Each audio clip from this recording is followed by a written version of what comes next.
தமிழக அரசு போலீசாரை முடுக்கிவிட்டு கள்ளச்சாராயம் காய்ச்சுபவர்கள் மீது கடுமையான நடவடிக்கை எடுக்க வேண்டும் என புதுச்சேரி துணைநிலை ஆளுநர் சி.பி. ராதாகிருஷ்ணன் தெரிவித்துள்ளார்.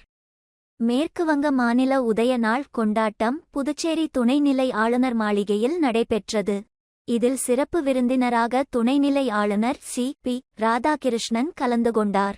இதனைத் தொடர்ந்து செய்தியாளர்களை சந்தித்த துணைநிலை ஆளுநர் சி.பி. ராதாகிருஷ்ணன், தமிழகத்தில் ஏற்பட்ட விஷ சாராயம் மரணம் என்பது காவல்துறையினர் சில நேரங்களில் சமூக சிந்தனையை மறந்து விடுகிறார்கள், இதுதான் அடிப்படை காரணம் என்று குற்றம் சாட்டினார். இந்த விவகாரத்தில் ஒருவருக்கு ஒருவர் குற்றம் சாட்டிக் கொள்வதை விட மனசாட்சிக்கு விரோதம் இல்லாமல் காவல்துறையினர் நடந்து கொள்ள வேண்டும் என்று கேட்டுக்கொண்டார்.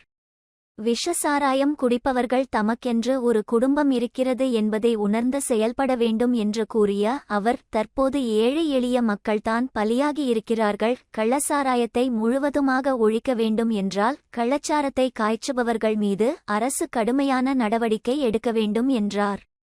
கள்ளச்சாராய மரணம் இனிமேல் நிகழாமல் இருக்க வேண்டுமென்றால் தமிழக அரசு காவல்துறையை முடுக்கிவிட்டு கள்ளச்சாராயம் காய்ச்சுபவர்கள் அரசு கடுமையான நடவடிக்கை எடுக்க வேண்டும் என்று கேட்டுக்கொண்டார்.